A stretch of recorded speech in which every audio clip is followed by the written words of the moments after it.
ఇబ్బందులు చాలా అధికంగా ఉన్నాయి మన రాష్ట్రంలో. సగటున ప్రతి రైతుకి ఎకరాకు కనీసం 2 లక్షల అప్పు ఉంది. మరి దీని గురించి ప్రభుత్వం ఏం చేస్తుంది?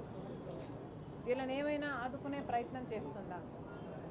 వీళ్ళని ఆదుకునే ప్రయత్నం చేస్తే ఇన్ని ఆత్మహత్యలు ఎందుకు జరుగుతాయి? ఈరోజు ఆంధ్ర రాష్ట్రం రైతుల ఆత్మహత్యల్లో దేశంలోనే నెంబర్ 1 స్థానంలో ఉంది. ఒక స్టడీ ప్రకారము 1000 కంటే పైగా ఆత్మహత్యలు, రైతుల ఆత్మహత్యలు ఆంధ్రప్రదేశ్లో జరుగుతున్నాయి. మరి వీటన్నిటికీ కారణాలు ప్రభుత్వం వెతుకుతుందా? పరిష్కారాలు ప్రభుత్వం చూపుతుందా అంటే శూన్యం. ఎక్కడా ఏమీ కనిపించటం లేదు. అసలు రైతుకున్న ఇబ్బందులు కొండంతైతే చంద్రబాబు గారు ఇస్తానన్న రైతు భరోసా 20,000 రూపాయలు ఏ మూలకి సరిపోదు. అది కూడా 20,000 ఇస్తానని చెప్పి మళ్ళీ దానికి కూడా కేంద్రం ఇచ్చేదానికి లింకు పెట్టారు చంద్రబాబు గారు. మరి ఇలా ఉన్నప్పుడు రైతు ఎలా బతకాలి? ఒకప్పుడు రాజశేఖర రెడ్డి గారు లేదా కాంగ్రెస్ పార్టీ అధికారంలో ఉన్నప్పుడు రైతుల రుణమాఫీ దగ్గర నుంచి రైతులకు ఏ కష్టం వచ్చినా మొట్టమొదటి సంతకమే రాజశేఖర రెడ్డి గారిది రైతుల కోసం.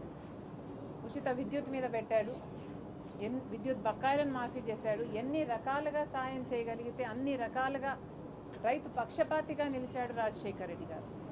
గిట్టుబాటు ధర ఉన్నింది, మద్దతు ధర ఉన్నింది, పంట నష్టపోతే పంట నష్టపరిహారం ఉన్నింది, ఇన్పుట్ సబ్సిడీ, ఎరువుల మీద సబ్సిడీ, డ్రిప్ మీద సబ్సిడీ, యంత్రాంగాల మీద సబ్సిడీ, ఇలా అన్నీ ఉండి నష్టపోతే నష్టపరిహారం కూడా అద్భుతంగా ఇచ్చారు, బాకీ లేకుండా ఇచ్చారు.